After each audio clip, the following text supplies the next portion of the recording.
Morning everyone, Jesse with Schoolcraft Family Farmstead again. And of course I picked like the rainiest, nastiest day possible to work on the car. I'm going to be doing some vehicle maintenance videos. I try to do as much of my own maintenance as possible to save us some money. Today I'm just doing the very basics. I'm doing an oil change on a 2017 Chevy Equinox with the 4-cylinder engine. And I know a lot of you probably know how to do an oil change.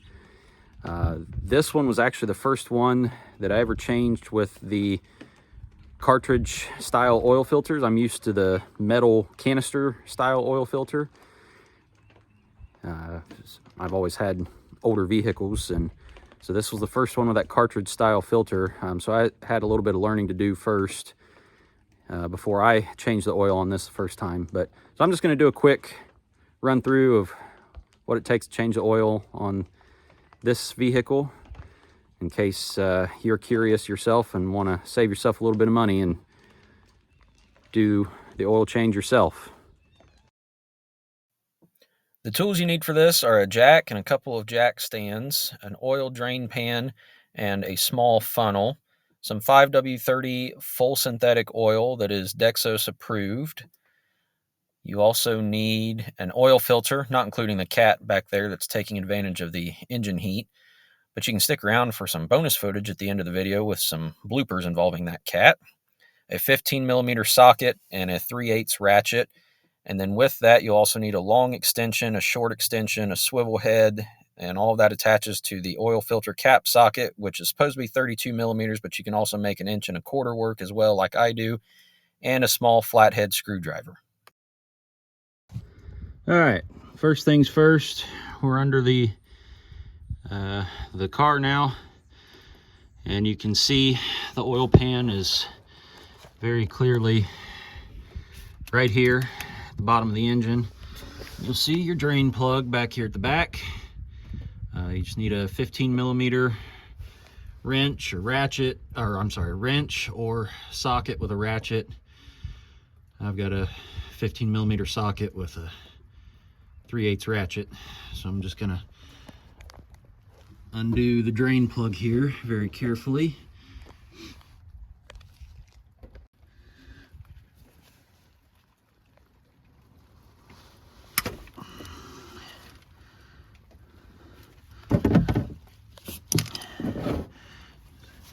Obviously, you just gotta be careful. It seems like every time I try to do this, I end up overshooting the drain pan, so I'm always kind of cautious on where I have the drain pan positioned. Hopefully I get it all in the pan this time. You'll see it start to drip, and you feel it starting to come, and then pull it out. Yep, I overshot just a little bit, but I got it put in place just in time. Then once it starts to, the flow starts to slow down, then I'll pull the pan back and catch it when it starts to just slow to a drip. And there's the drain plug. I'm just gonna set it next to my ratchet and socket. You can see it starting to slow down some. Pull the drain pan to where it'll catch all of it even when it slows to a drip. So while the rest of the oil is draining out, we're back up here to the top of the engine. And you remember me saying earlier that I had never changed oil on a vehicle with the cartridge style filter until I changed the oil on this for the first time. Man, we need to clean this up, it's pretty dirty. Whew. Anywho, so when I went to change the oil on this for the first time, hunting around underneath the engine, trying to figure out where in the world is the oil filter. So I had to do a bit of research.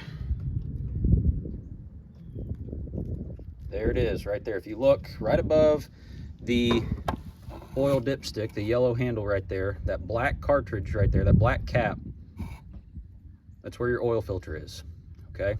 So I had to go and buy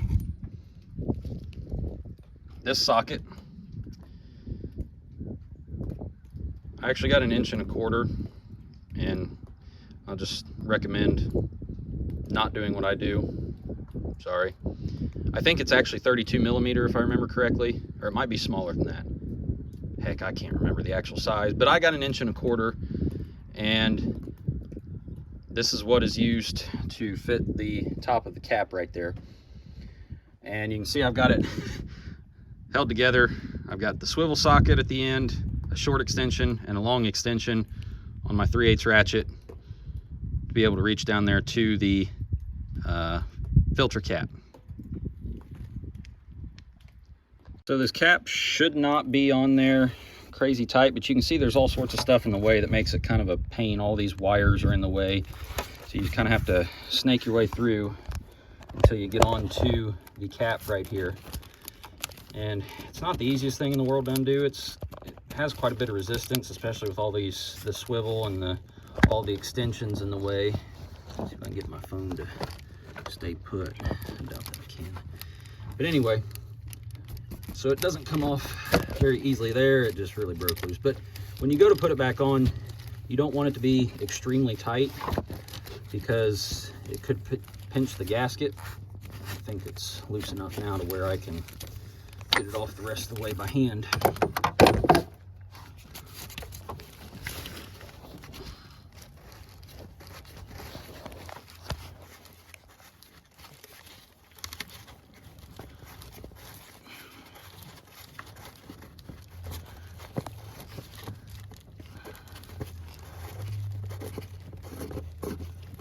Okay, so it feels like it's ready to come out now. Yep.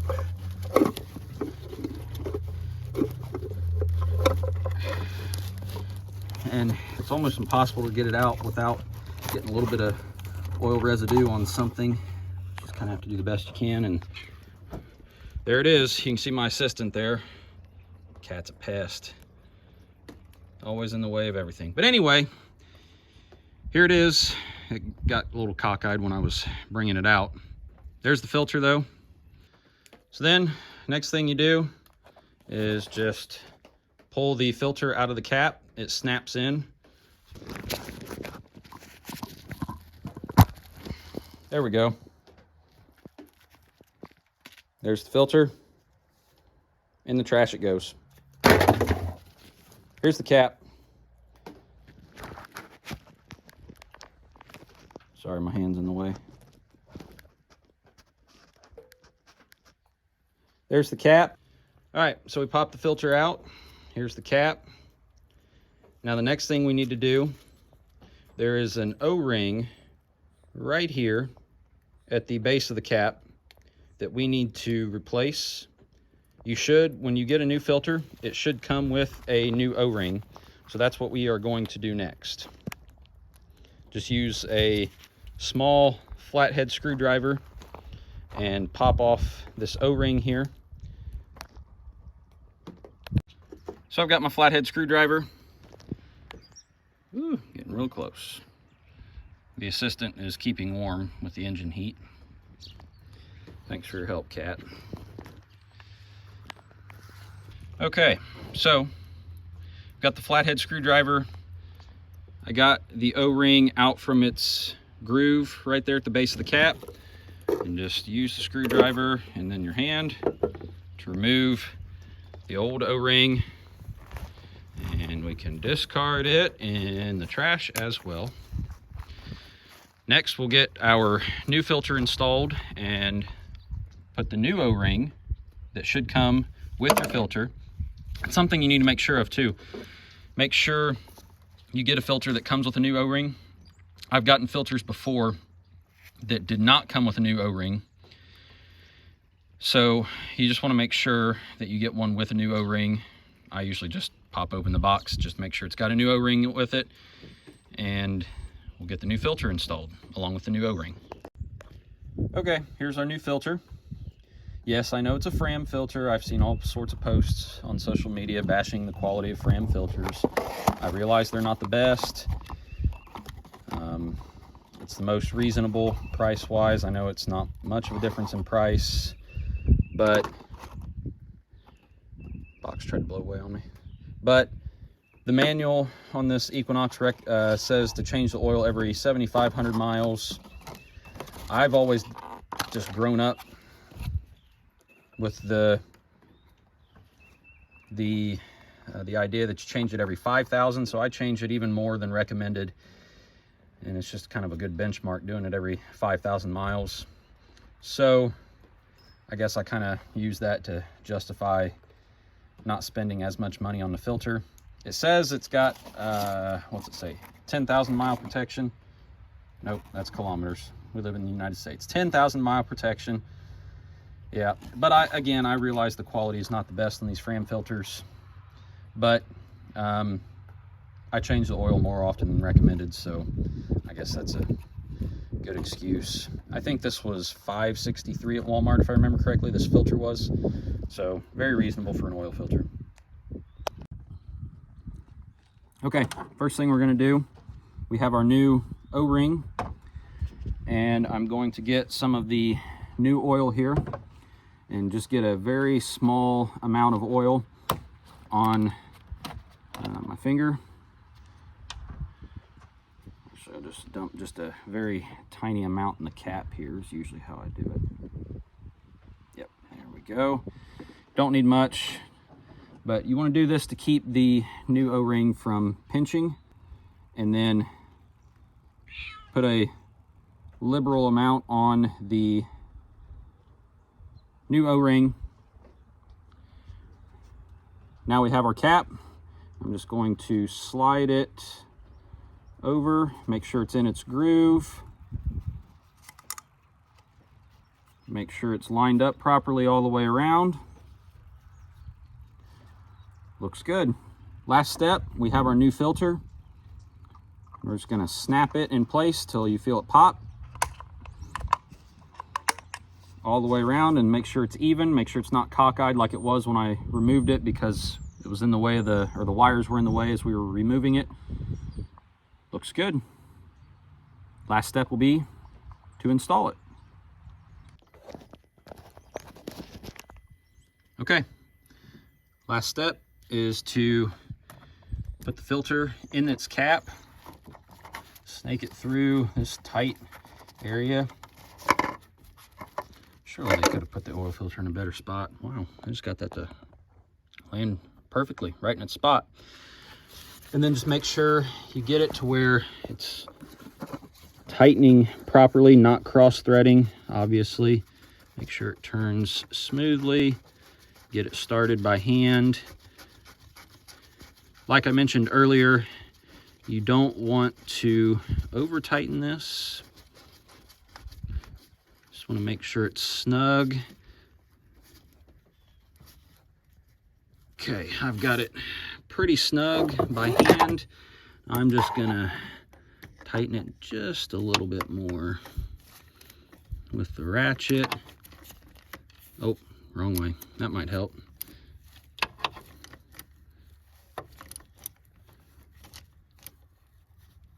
Yep, that'll be good. There it is. I'm gonna get a paper towel and wipe up that little bit of old oil residue there. Like I said, it's almost impossible to get it out without getting a little bit of oil on some of these wires, and you can see where some drip down there on that aluminum part down there. All right, last step. It's just down to a drip now. So we're gonna reinstall the drain plug.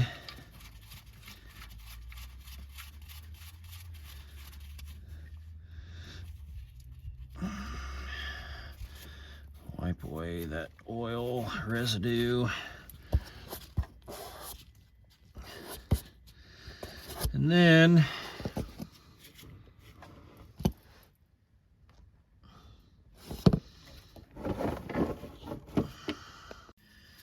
we use our 15mm wrench or socket, whatever you have, and just get it nice and snug on there.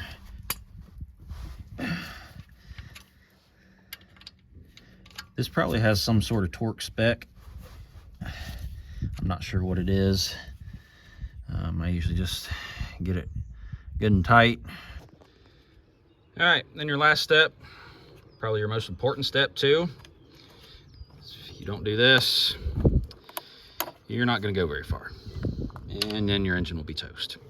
So I got Quaker State 5W30.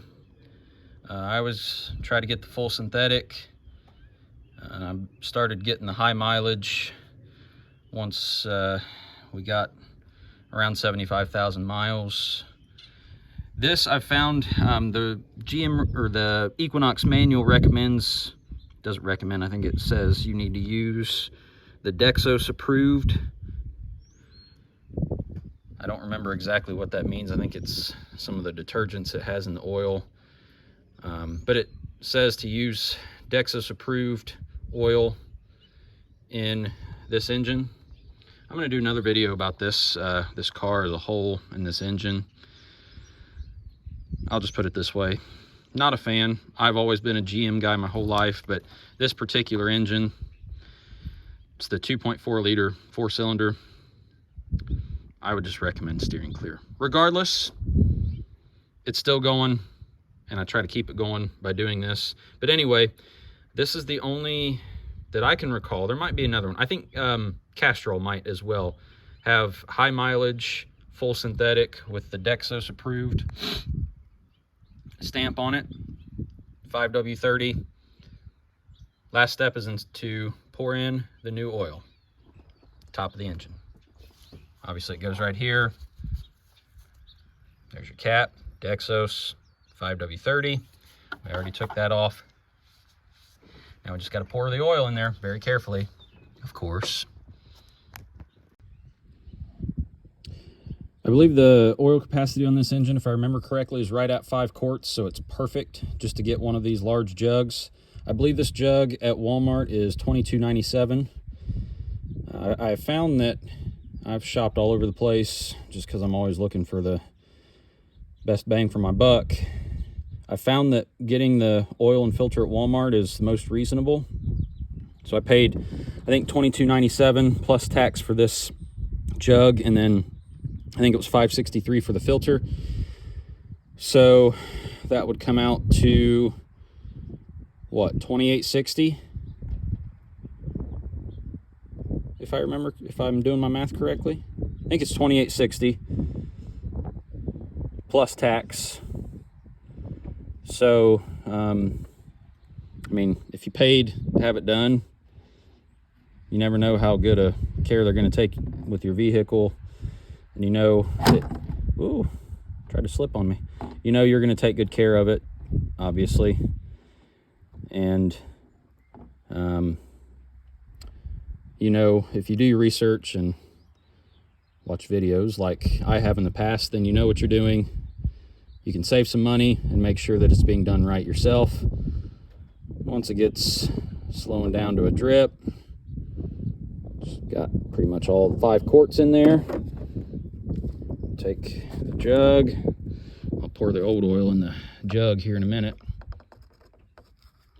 Remove the filter. Put it right there in the jug for now. And then reinstall the cap. Just like that. And I'll wipe up that oil. Then you're all done. One last step, I almost forgot. Eventually, you're going to start getting a message there on the display that you have an oil change due. It'll do that every 7,500 miles. So, to reset that, we're going to go right here. Oh, I guess I should show you how I got there. So I usually have the fuel mileage average displayed. You go here to the center display, hit menu,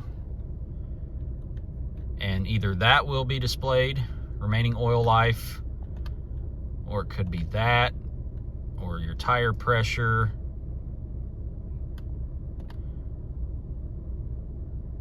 But to flip through these, you can hit the up and the down arrows, and eventually you'll get to oil pressure life, or I'm sorry, good Lord, oil life remaining oil life.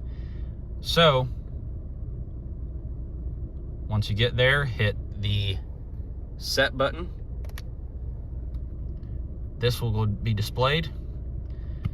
It says, are you sure that you want to reset? Hit the up arrow to yes, then hit the set button again, and it'll reset to 100%. Well, that's all for the oil change on this 2017 Equinox with the 2.4 cylinder, with a 2.4 liter 4-cylinder engine. The turd, as I like to call it. It gets good gas mileage, I'll give it that. That's what I do like about it.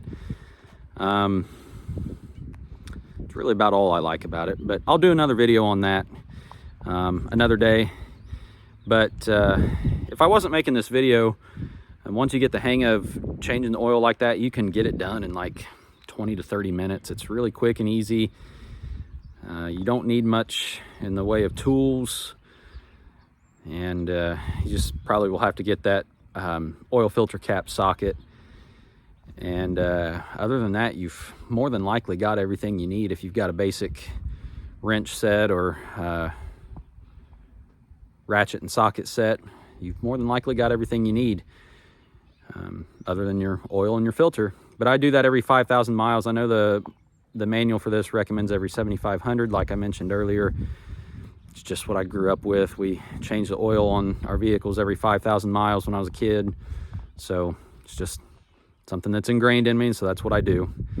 But anyway, I'm gonna do a few other videos about other maintenance related items on this Equinox. So if you would, please like and subscribe. Like this video, subscribe to my channel, I'd greatly appreciate it. And hope you have a Merry Christmas. Today's the 23rd, so we're only 2 days away from Christmas. So I was trying to get this done before we left. And mission accomplished. So have a Merry Christmas, and we'll see you on the next video. Take care.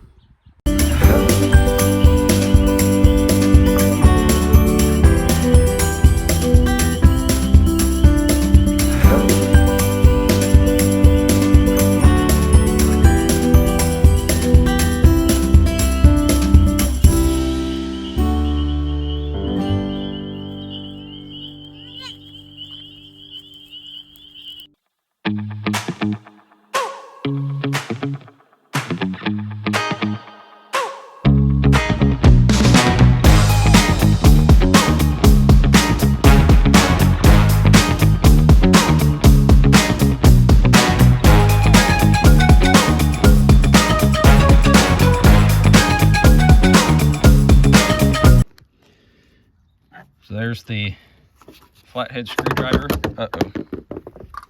Let's try this again.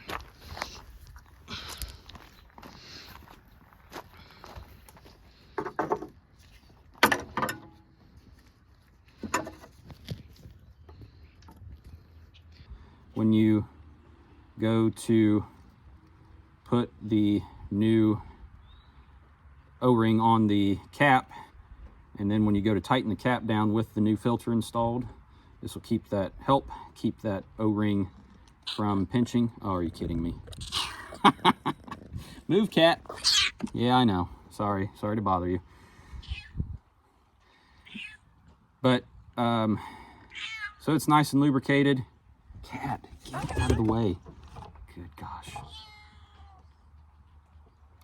Let's try that again.